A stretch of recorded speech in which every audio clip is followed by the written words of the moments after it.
자, 감사는 누가 하는가? 오늘 네 번째입니다. 감사할 이유를 아는 사람. 감사할 이유를 아는 사람이 감사하겠죠. 자, 오늘 여러분 설교노트 보시면서 말씀 들으시기 바랍니다. 여러분 미국을 여행을 하시게 되면 미국을 갈 때 비행 시간하고 올 때 비행 시간이 다름을 알 수 있습니다. 제가 이 달라스를 갈 때요, 달라스 도착까지 인천공항에서 13시간 걸립니다. 그런데 달라스 공항에서 인천공항까지 오는 데는 14시간 30분 걸립니다. 1시간 30분 차이가 납니다.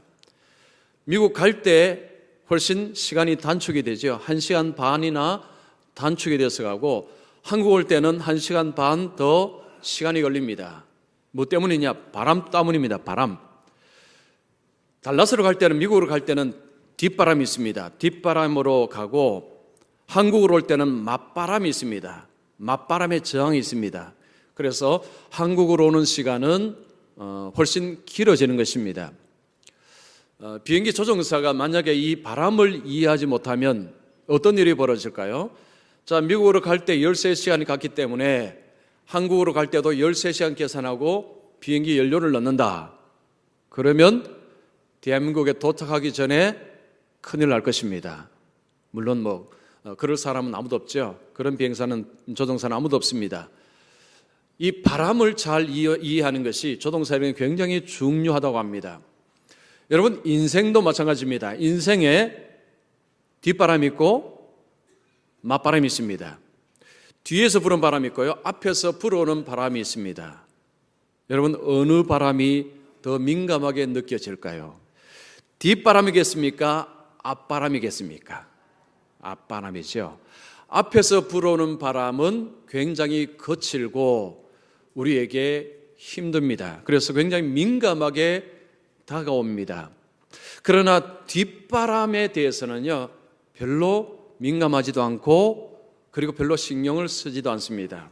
사실은 뒷바람은 굉장히 고마운 바람인데 사실 우리는 굉장히 둔감합니다. 이 앞바람이 불어올 때는요, 이것이 우리에게 불평과 원망하는 이유가 되기도 합니다. 여러분, 우리 인생에서 앞에서 불어오는 앞바람 뭐가 있을까요? 자, 앞에서 불어오는 바람 어떤 게 있을까요? 자, 이런 불평을 합니다. 어떤 사람은 부모를 잘못 만나서 인생이 너무 힘들어. 어떤 사람은 선생님을 너무 못 만나서 내가 이렇게 공부를 못해.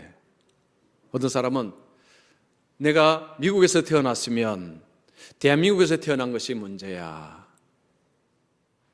나의 삶을 힘들게 하고 내 삶에 어려움을 준다고 생각하는 것들, 이게 전부 맞바람입니다. 앞에서 불어오는 바람이죠. 이런 불평을 사람들은 하곤 합니다. 그런데 뒤에서 불어오는 뒷바람에 대해서는 별로 감사하지 않습니다. 여러분, 우리 인생에 뒤에서 불어오는 바람 어떤 게 있을까요? 우리에게 힘을 주는 바람, 가족입니다. 가족. 여러분, 가족이 얼마나 힘이 됩니까? 그리고 선생님, 그리고 좋은 친구들, 또한 나라, 그리고 우리에게는 하나님, 교회, 그리고 이런 믿음. 자, 이런 것들이 우리에게 뒷바람입니다. 우리를 살려주고 우리에게 힘을 주고 우리에게 삶을 더 힘차게 살아갈 수 있도록 계속해서 동기부여를 하는 이런 뒷바람들이 바로 그런 것들입니다. 여러분, 평소에 이 뒷바람에 대해서 얼마나 감사를 하십니까? 자, 우리가 감사하는 것이 쉽지 않다는 것은 이 맞바람, 뒷바람을 생각해도 알 수 있습니다. 앞에서 불어오는 바람은 굉장히 빨리 느끼고 민감하게 느껴지고 그리고 불평의 원인이 되기 때문에 우리의 입에서는 감사보다는 불평과 원망 나오는 것이 훨씬 더 자연스럽습니다. 훨씬 쉽습니다. 뒤에서 불어오는 바람, 뒷바람에 감사하고 오늘도 내게 이렇게 힘을 주는 우리의 가정 아니면 누구누구 무엇 이런 것이 상당히 부자연스럽다는 것입니다. 쉽지가 않다는 것입니다. 자, 하나님 우리에게 감사를 원하시는데 그러면 우리가 감사를 잘하기 위해서 어떻게 되느냐? 먼저는 감사 이유를 찾아야 됩니다. 감사 이유를 찾아야 됩니다. 어디서 찾아야 될 것이냐? 뒷바람에서 감사 이유를 찾으라는 것입니다. 자, 오늘 본문에서 시인은 우리에게 두 가지 뒷바람을 이야기합니다. 우리에게 힘을 주고 우리의 삶의 근거가 되고 우리의 삶의 모든 것을 지탱해 주는 뒷바람 두 개를 이야기합니다. 하나는 창조, 하나님의 창조, 두 번째는 하나님의 구원. 이 두 가지가 우리 인생의 뒷바람, 감사의 이유라고 이야기합니다. 자, 오늘 본문에서 시인은 1절에 보시면 여호와께 감사하라, 하나님께 감사하라고 먼저 선포를 합니다. 하나님께 감사하라. 뭐 다른 이유를 이야기하기 전에요, 먼저 감사하라고 선포하고 시작합니다. 그러면 어떤 사람은 그런 질문이 들죠. 아니 무슨 뭐 이유를 알려주고 감사를 하라고 해야지 무턱대고 감사만 하라고 합니까? 이렇게 이야기할 수도 있습니다. 자, 그런데 시인은요, 일단 감사해야 됩니다. 우리는 먼저 하나님께 무조건 감사하고 시작해야 됩니다. 이런 뉘앙스입니다. 자, 그러면 시인은 그냥 무턱대고 감사만 하느냐? 그렇지 않습니다. 뭐라고 이야기합니까? 그는 선하시며 그 인자하심이 영원하미로다. 하나님은 선하시다라고 이야기합니다. 하나님은 선하시기 때문에 우리 하나님께 감사합시다. 하나님께 감사하라 이야기합니다. 여기서 선하다는 것은 하나님의 성품을 말하는 것입니다. 하나님의 성품은 선하십니다. 여러분, 선한 사람 가까이 하면 좋습니까? 안 좋습니까? 좋습니다. 좋은 일 일어납니다. 하나님은 성품이 선하시기 때문에 하나님께 가까이 하면 좋은 일이 일어납니다. 그러면 그 선하신 하나님께 무슨 일이 일어나느냐? 그는 선하시며 그 인자하심이 영원하미로다. 여기서 인자라는 것은 히브리어로 헤세드라는 단어입니다. 헤세드라는 단어는 이제 많이 들어보셨죠? 이 헤세드는 윗사람이 아랫사람에게 은혜와 사랑을 베푸는 것을 헤세드라고 말합니다. 자, 하나님의 인자하심을 헤세드라고 말합니다. 즉 하나님께서 우리들에게, 사람들에게 은혜와 사랑을 베푸신다는 것이 바로 이것이 인자라는 것입니다. 근데 그 인자가 영원하미로다 라고 이야기합니다. 하나님은 선하시며 그 하나님의 인자하심이 끝이 없다는 것입니다. 그러면서 2절 3절 보시면 신들 중에 뛰어난 하나님께 감사하라, 그 인자하심이 영원하미로다. 주들 중에 뛰어난 주께 감사하라, 그 인자하심이 영원하미로다. 자, 우리 하나님이 선하시며 인자하심이 영원하시기 때문에 우리 하나님과 필적할 만한 신은 세상에 없다, 이런 이야기입니다. 주들, 신들이라는 것은 이방인들이 섬기는 그 신을 말합니다. 물론 가짜죠. 지금 진짜라고 인정하는 것이 아닙니다. 이방인들이 섬기는 그 신들과 하나님과는 비교할 수 없다. 왜냐? 우리 하나님은 선하시며 그 하나님의 인자하심이 영원하시기 때문이다.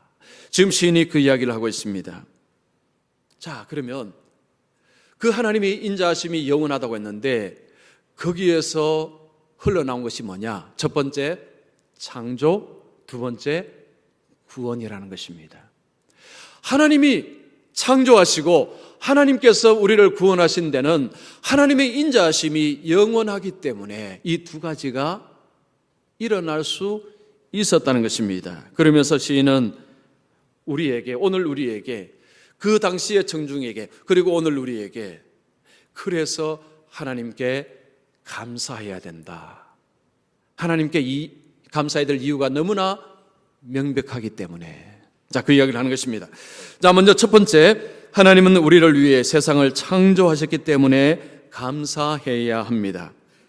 자, 하나님께서 세상을 창조하셨는데 우리를 위해서 세상을 창조하셨습니다. 여러분, 4절부터 보면 4절부터 9절까지가 하나님의 창조 사역을 표현하는 것입니다. 홀로 큰 기이한 일들을 행하신 이에게 감사하라. 자, 그리고 공통적인 것은 그 인자하심이 영원하미로다 라는 후렴구가 계속해서 4절, 5절, 6절, 7절, 8절, 9절 계속해서 반복이 됩니다. 이것은 이런 것입니다. 그 당시에 레위인들이 앞에 것을 이야기하면 회중들이 뒤에 것을 이야기하는 것입니다. 즉 레위인이 홀로 큰 기이한 일들을 행하신 이에게 감사하라 라고 하면 청중이 그 인자하심이 영원하미로다.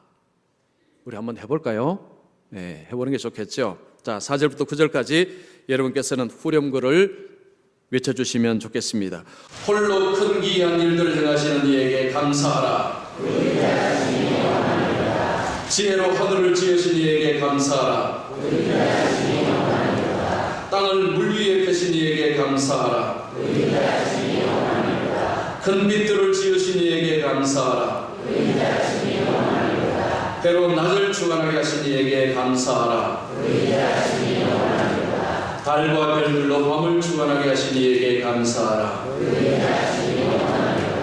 잘하셨습니다. 바로 이런 식으로 그 당시에 이 시편의 말씀을 가지고 레위인이 이야기하고 그 다음에 회중들이 그 다음 후렴구를 하고 이런 식으로 했다고 합니다. 자, 지금 이 4절부터 9절까지는 하나님께서 세상을 만드신 것을 표현을 합니다. 홀로 큰 기이한 일, 하나님의 능력으로 세상을 창조한 것을 표현한 것입니다. 그 다음에 5절 보시면 지혜로 하늘을 지으시고 6절에 땅을 물 위에 펴신 이에게 하늘과 땅을 만드신 분이 하나님이시다. 자, 우리는 하늘과 땅 이 안에서 살고 있습니다. 위로는 하늘이 보이고 밑에는 땅이 있습니다. 여러분, 땅이 아주 단단하기 때문에 우리는 땅에서 집도 짓고 걷기도 하고 뛰기도 하고 일상생활을 할 수가 있습니다. 우리가 날마다 살아가는 모든 근거는 하나님께서 하늘을 만드시고 땅을 펴셨기 때문에 이것이 우리에게 가능하다는 것입니다. 그 다음 보시면 큰 빛들을 지으신 이에게, 이 큰 빛이라는 것은 해와 달, 별을 말합니다. 자, 우리 인생에 세상에 빛이 없으면 어떤 것도 살아남지를 못합니다. 빛이 비춤으로 모든 삶이 시작할 수가 있는 것입니다.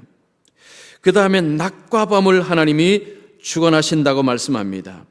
자, 낮에 일하게 하고 밤에 쉬게 하고 이 모든 것은 하나님의 창조 행위 덕분에 주어진 것이다. 그래서 하나님은 인자하시는데 그 인자하심이 영원합니다. 즉 한순간에만 하신 것이 아니고 그때부터 지금까지 계속되고 있습니다.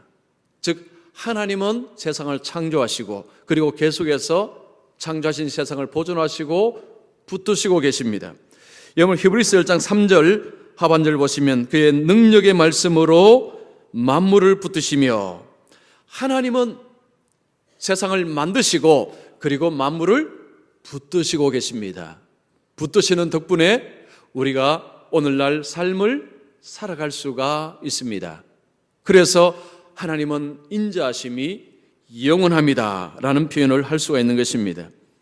여러분, 성경은 딱 펴자마자 하나님이 천지를 창조하시니라 라는 선언부터 하기 시작합니다. 1장 1절 그 이야기부터 합니다. 어떤 사람은 1장 1절 그 표현 보고 이거 거짓말이 하고 덮어버린다고 합니다. 뒤를 읽지 않는다는 거죠. 이 지식이 가장 중요한 지식입니다. 우리 인생의 가장 중요한 정보 지식은 하나님께서 이 세상을 창조하셨다라는 지식입니다. 하나님이 무에서 모든 것을 만드셨다. 이것이 우리 인생에게 가장 중요한 지식이라는 것입니다. 이 지식을 받아들일 때 인생은 올바른 길로 가는 것입니다. 그러나 이건 나 못 믿겠어 하면 그때부터 탈선하는 것입니다. 이탈하는 것입니다. 성경은 하나님이 천지를 창조하시니라 이것을 믿으라고 요구를 합니다. 하나님께서 모든 것을 만드셨다. 말씀으로 만드셨다. 어떻게 할 수 있느냐? 믿음으로 할 수 있습니다. 믿음으로. 히브리서 11장 3절 보십시오. 믿음으로 모든 세계가 하나님의 말씀으로 지어진 줄을 우리가 아나니, 하나님께서 말씀으로 빛이 있으라 할 때 빛이 생겼습니다. 이거 보신 분이 계십니까?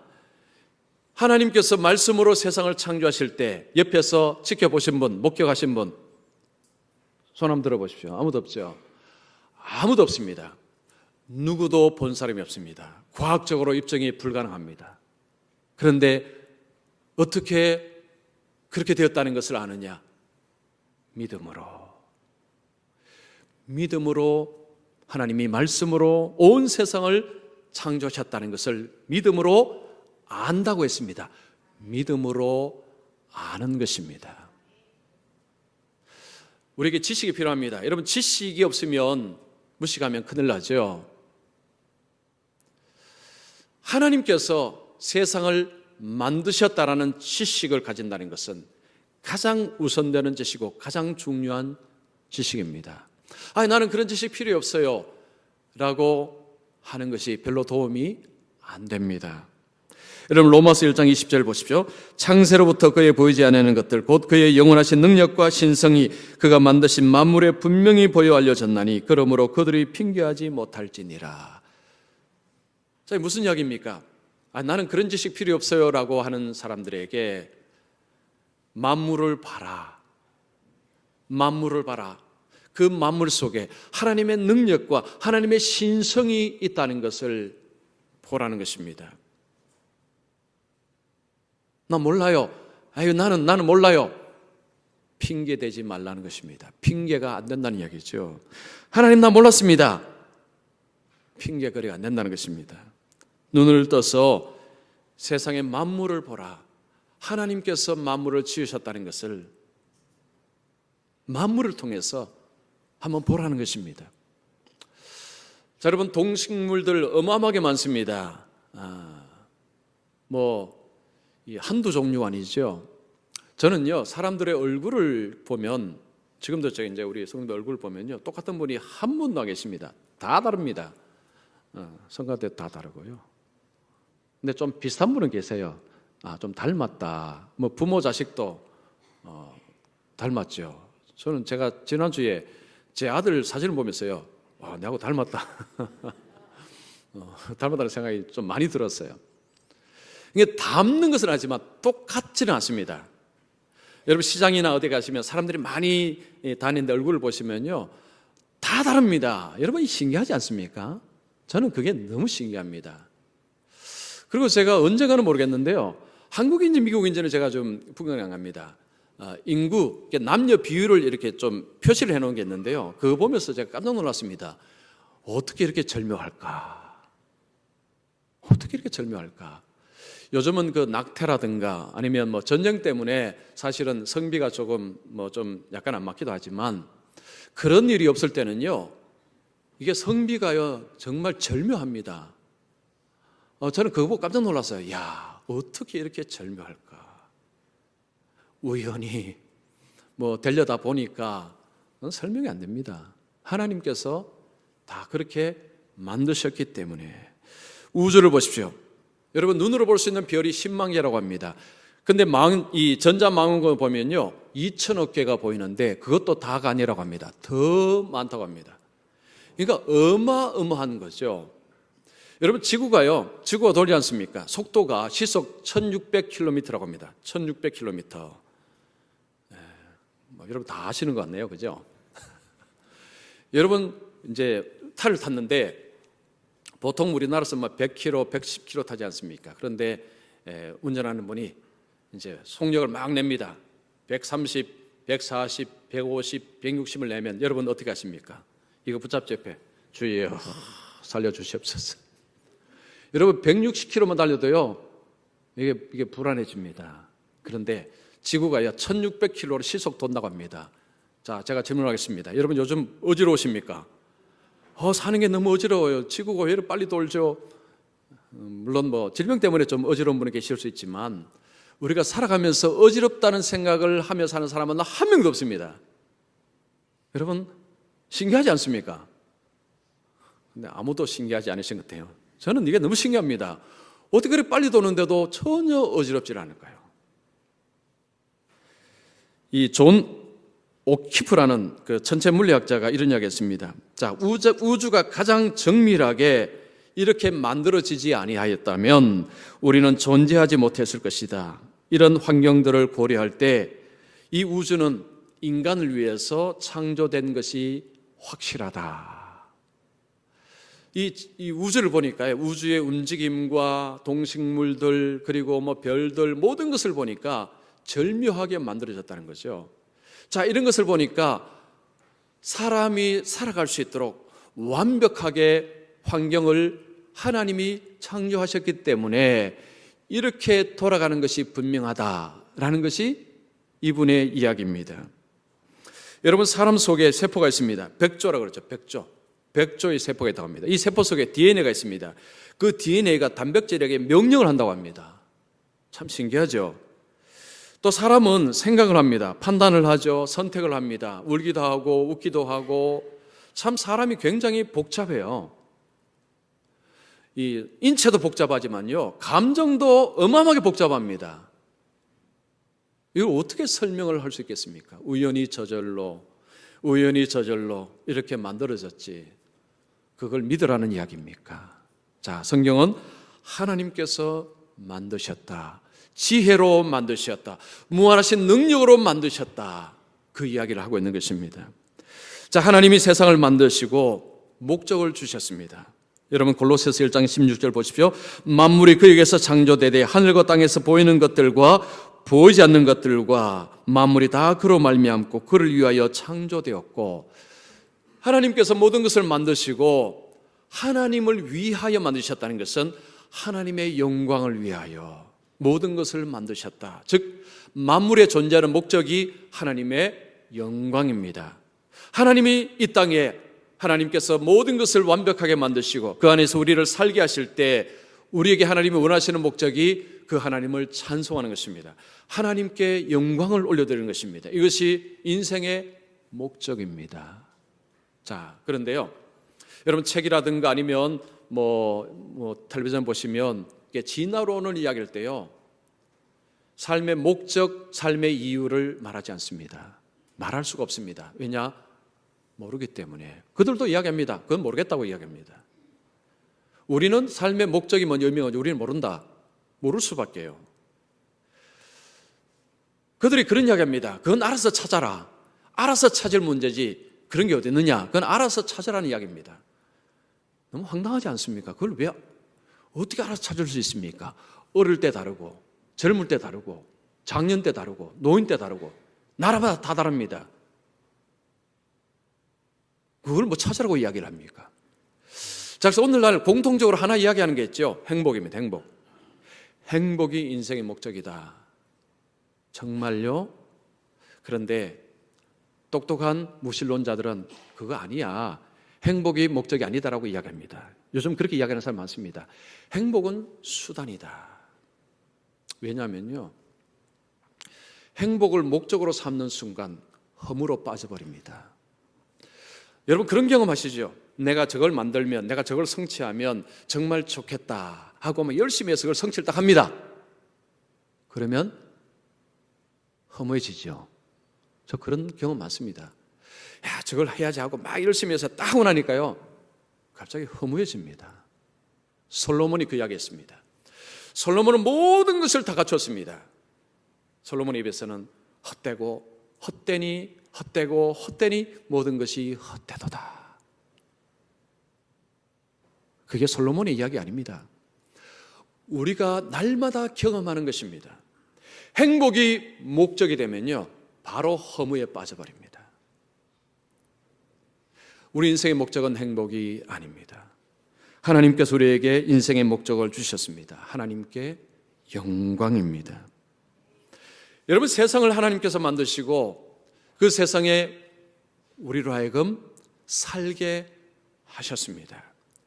그래서 우리에게는 하나님께서 만드신 이 만물 속에서 하나님을 보고 하나님을 찬송하며 하나님께 감사하는 것이 지극히 정상적이라는 것입니다. 그런데 오늘날 이 창조를 이야기하면요, 미신을 믿는다고 이야기하는 사람들이 많습니다. 제가 몇 년 전인가요? 재작년인가 모르겠어요. 신문에 어느 장관 후보자가 창조 이야기했다가 미신 믿는다고 몰면을 맞는 것 같습니다. 제가 그거 보고요, 어쩌다가 이렇게 되었나? 일간지 신문이 어떻게 이렇게까지 쓰일 수 있느냐? 그러면 진화론은 과학입니까? 과학 아닙니다. 그 미국의 호빈드라는 이 과학자가요, 게시판에다가 홈페이지 게시판에 뭘 제안을 했느냐 하면 진화론을 과학적으로 증명할 수 있는 사람에게 25만 불을 드립니다라는 제안을 했습니다. 원래 이분이 처음에는 10,000불을 내걸었대요. 10,000불. 그런데 10년 정도 지나고 안 되겠다, 25만 불을 내걸었다고 합니다. 그런데 누구도 하지 못했다고 합니다. 이게 뭐냐 하면요, 진화론은 가설입니다. 가설. 과학적인 사실이 아닙니다. 과학을 붙여서 추론을 한 것입니다. 그런데 오늘날 여러분 신문이나 방송이나 책은 전부 과학이라고 이야기하고요, 창조는 신화라고 이야기합니다.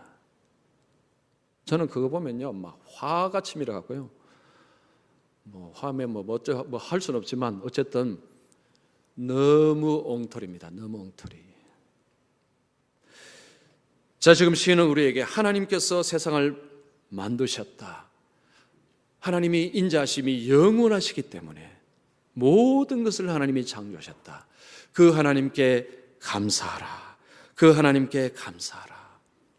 여러분, 지금 내가 살아가는 모든 근거는 하나님의 창조하심 덕분에 내가 지금 살아가는 것입니다. 내 존재가 그렇고요, 내 삶의 모든 기반, 모든 환경은 하나님의 창조하심 덕분에 있는 것입니다. 그래서 시인은요, 하나님의 창조로 인해서 감사하라, 그 이야기를 하고 있습니다. 여러분, 감사 제목을 쓰실 때 혹시 하나님 창조하심에 감사합니다 쓰신 분 계십니까? 이제 지난주 우리 감사 제목을 나눴는데요, 제가 이제 다 봤는데 창조는 한 번도 없었던 것을 제가 기억합니다. 우리가 하나님의 창조하심에 대해서 감사하기는 참 쉽지가 않습니다. 그래서 여러분, 내년에 혹시 아니면 앞으로도 그렇습니다, 감사를 읽으시면 하나님 세상을 창조하심에 감사합니다, 이게 수준 높은 감사 제목입니다. 그래서 저는 오늘 오신 분들은요, 이 하나님의 창조를 감사하시면서 수준 높은 그런 감사 이유를 가지고 감사하는 분들이 되시기를 축원합니다. 하하, 아멘이 작으시군요. 다시 하겠습니다. 자, 하나님의 창조하심으로 인해서 감사하는 분들이 되시기를 축원합니다. 감사합니다. 수준 높은 신앙입니다. 그렇죠? 자, 두 번째, 하나님은 사망에서 우리를 구원하셨기 때문에 감사해야 됩니다. 자, 두 번째 시인은요, 구원으로 인해서 감사하라, 그 이야기를 합니다. 자, 10절부터 여러분 16절까지에 나오는 것은 출애굽 사건을 이야기하는 것입니다. 이스라엘 백성들에게 구원의 사건이었습니다. 이미 일어난 사건입니다. 과거 사건입니다. 하나님께서 우리 민족을 애굽에서 건져내신 그 구원의 사건으로 인하여서 감사하라. 하나님이 왜 이런 일을 행하셨느냐? 인자하심이 영원하기 때문이다, 그 이야기를 하는 것입니다. 자, 10절 보십시오. 애굽의 장자를 치신 이에게, 이스라엘을 그들 중에서 인도하여 내신 이에게, 강한 손과 표심팔로 인도하여 내신 이에게, 홍해를 가신 이에게, 이스라엘을 그 가운데로 통과하신 이에게, 바로와 그 군대를 홍해에 엎드러뜨리신 이에게, 그의 백성을 인도하여 광야를 통과하게 하신 이에게. 자, 전부 출애굽 광야 통과 사건입니다. 이스라엘 백성들이 애굽에서 종노로 됐습니다. 그 종의 신분에서 자유민으로 하나님이 신분을 바꾸어 주셨습니다. 그뿐이 아닙니다. 하나님께서 그 애굽 땅에서 젖과 꿀이 흐르는 가나안 땅으로 그들을 선물로 주시고 그들을 인도하셨습니다. 그 일을 하시기 위해서 하나님이 모세를 보내셨습니다. 모세가 가서 바로에게 우리 백성 보내라고 했습니다. 그때 바로가 거절했습니다. 10가지 재앙이 일어났습니다. 마지막에는 장자들 다 죽였습니다. 그때 바로가 두 손 들었습니다. 백성들이 나왔습니다. 많은 폐물들을 얻어서 나왔습니다. 바로의 마음이 바뀌었습니다. 안 되겠다, 잡으러 가자 하고 군대를 보냅니다. 이스라엘이 나왔습니다. 앞에 홍해가 있습니다. 뒤로 가도 못하고 앞으로 가도 못하고 하나님이 홍해를 가르치셨습니다. 이스라엘이 그 홍해를 마른 땅같이 건넜습니다. 뒤에 애국 군대가 쫓아옵니다. 그들이 바다로 들어왔습니다. 하나님이 바다를 다시 원상복구시켰습니다. 모두가 다 빠졌습니다. 그들이 광야를 걸어갑니다. 광야에 먹을 것이 없습니다. 하늘에서 만나를 주셨습니다. 물을 주셨습니다. 그리고 메추라기를 주셨습니다. 그들로 하여금 광야를 통과하게 하셨습니다. 적과 꿀이 흐르는 땅으로 무사하게 도착하도록 하나님께서 그렇게 인도하셨습니다. 그것이 바로 이스라엘의 구원의 사건입니다. 과거 사건입니다. 과거에 하나님께서 우리 민족에 행하신 이 구원의 사건으로 인해서 여호와께 감사하자. 그 하나님의 인자하심과 하나님의 인자하심이 영원하기 때문에 하나님이 우리에게 구원을 베푸셨다. 시인은 바로 그 이야기를 하는 것입니다. 그때 그 구원이 없었다면 오늘 우리는 없다는 이야기입니다. 여러분 고린도후서 1장 10절 보십시오. 자, 이거 같이 읽습니다. 그가 이같이 큰 사망에서 우리를 건지셨고 또 건지실 것이며 이후에도 건지시기를 그에게 바라노라. 자, 하나님께서 우리를 구원해 주셨고 그리고 구원해 주실 것이다 라는 표현입니다. 이거 굉장히 중요합니다. 하나님은 예수 믿는 자를 이미 구원해 주시고 그리고 앞으로도 구원해 주실 것이다. 이미 구원해 주셨고 앞으로 구원해 주실 것이다. 이게 무슨 이야기일까요? 여러분, 예수를 믿으면 사탄의 왕국에서 하나님의 아들의 왕국으로 신분이 바뀝니다. 구원이 일어난 것입니다. 그런데 우리는 아직도 이 죄 많은 세상에 살고 있습니다. 사망이 왕노릇하는 세상에 살고 있습니다. 자, 우리가 이 땅을 떠날 때, 주님이 오실 때 완전한 하나님 나라로 들어갑니다. 그래서 아직 완전한 구원을 얻은 것은 아닙니다. 이미 구원을 얻었는데 곧 우리는 완전한 구원을 얻을 것입니다. 과거, 미래가 같이 가는 것입니다. 구원은 과거, 미래를 동시에 이야기를 하는 것입니다. 예수님께서 요한복음 5장 24절에 자 이렇게 말씀합니다. 내 말을 듣고 또 나 보내신 이를 믿는 자는 영생을 얻었고 심판에 이르지 아니하나니 사망에서 생명으로 옮겼느니라. 자, 보십시오. 예수님이 과거형을 씁니다. 예수님을 믿고 성부 하나님을 믿는 자는 영생을 얻었다. 이미 얻었다는 것입니다. 그리고 사망에서 생명으로 이미 옮겼다. 과거형을 씁니다. 우리가 예수님을 나의 주님으로 고백하고 예수님을 받아들이는 순간 우리에게는 구원의 사건이 우리에게 임한다는 것입니다. 그래서 구원은 우리에게 과거에 우리에게 임한 사건으로 고백이 되는 것입니다.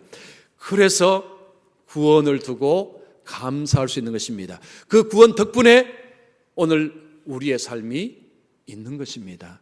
하나님의 인도하심, 하나님의 복주심, 하나님의 붙드심, 그 구원이 있기 때문에 이런 것들은 하나님께서 주시는 은혜의 선물인 것입니다.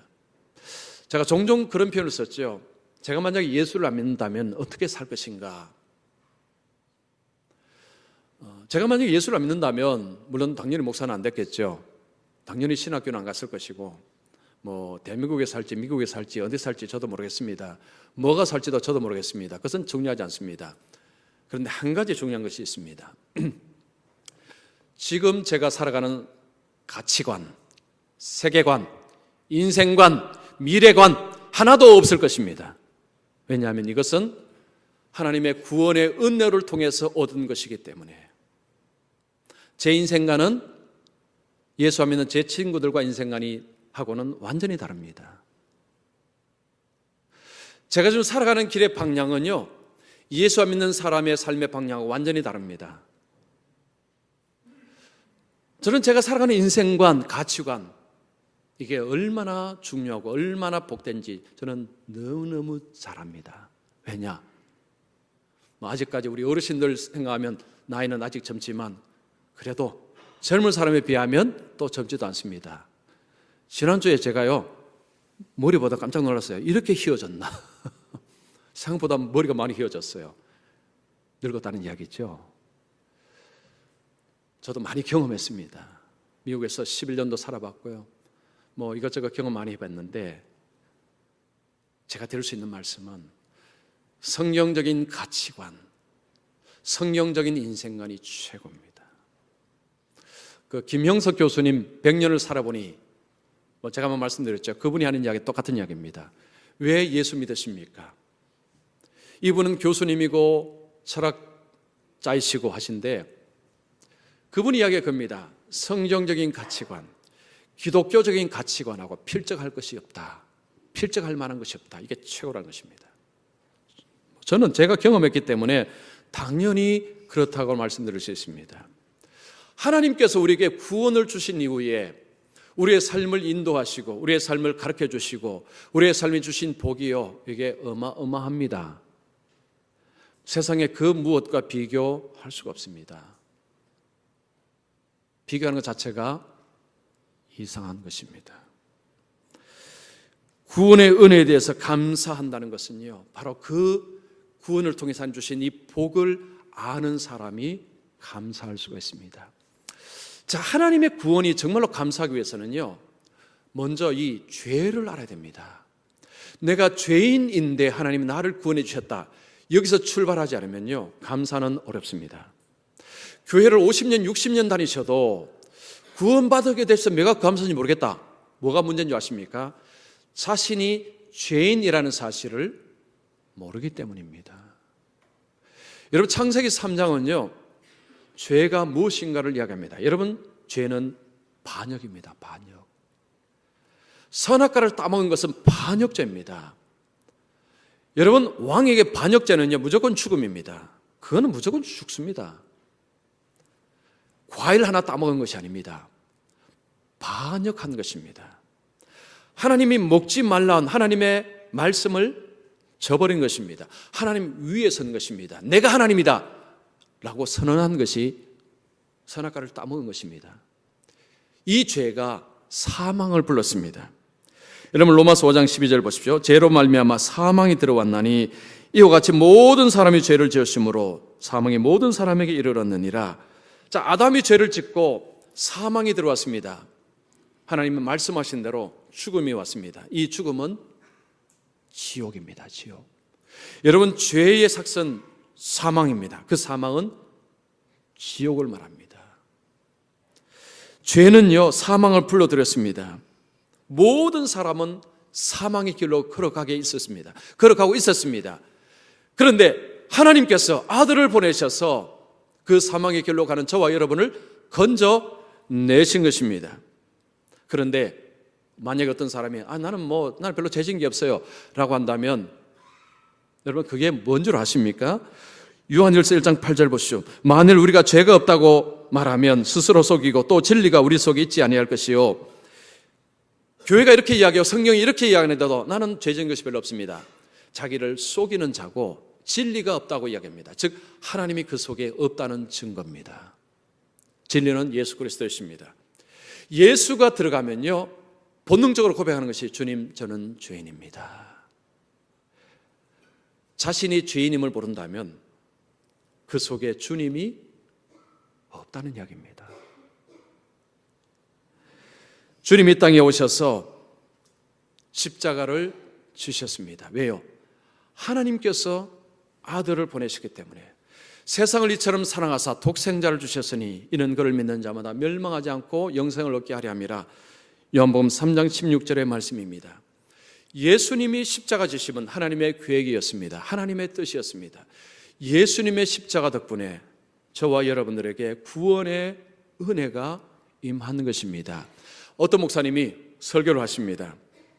사람들에게 물었습니다. 예수님을 누가 죽였습니까? 어떤 사람은 유대인들이 예수님을 죽였습니다. 또 어떤 사람은 가룟 유다입니다. 가룟 유다가 예수님을 죽였습니다. 어떤 사람은 빌라도입니다. 빌라도가 예수님을 죽였습니다. 누가 예수님을 죽였습니까? 그의 아버지가 예수님을 죽였습니다. 그의 아버지가 아들을 죽였습니다. 성부 하나님이 성자 예수님, 그의 아버지가 아들을 죽이셨습니다. 성경은 우리에게 그것을 가르쳐 줍니다. 예수님이 십자가를 지신 것은 하나님의 계획이었고 예수님의 순종이었습니다. 아무리 사람들이 예수님을 죽이려고 해도 하나님이 보호하시면 누구도 예수님을 죽일 수 없습니다. 예수님은 자기 목숨을 스스로가 내어놓으셨습니다. 그래서 죽으실 수가 있었습니다. 예수님은 하나님의 아들이십니다. 누구도 예수님을 죽일 수가 없습니다. 그럼 예수님이 십자가를 지신 이유는 우리의 죄를 씻기 위해서입니다. 그걸 이해하려면 레위기를 공부하셔야 됩니다. 레위기를 공부하시면 예수님이 안 죽으시면 안 되는구나. 예수님은 반드시 죽으셔야 되는구나. 답이 나옵니다. 여러분, 예수님께서 죽으시고 그 십자가에 죽으신 예수님을 믿는 자에게 구원을 미래가 아니고요, 지금 당장, 현재입니다. 지금 당장 주신다는 것입니다.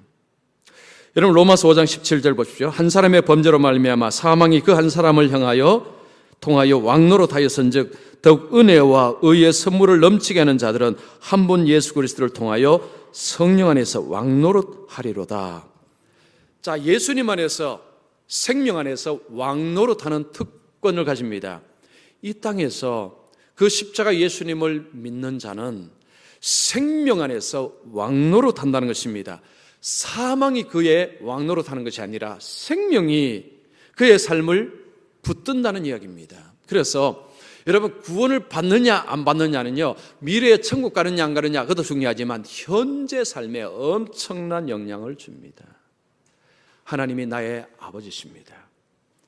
우리가 기도할 때 하나님 아버지 도와주시옵소서. 하나님 아버지 너무 힘듭니다. 하나님 아버지 내 자녀를 불쌍히 여겨 주시옵소서. 구원을 받으신 자들의 입에서 나오는 하나님 아버지입니다. 이 특권, 이 은혜, 구원 때문에 주어진 것입니다. 여러분, 구원은요, 오늘 현재 우리의 삶에 엄청난 은혜를 줍니다. 그래서 시인은 말합니다. 우리를 구원하신 이에게 감사하라. 그 인자심이 영원하미로다. 자, 오늘 두 가지를 배웠습니다. 우리 인생의 뒷바람입니다. 우리 인생을 밀어주고 힘주고 우리의 삶의 복주는 두 가지.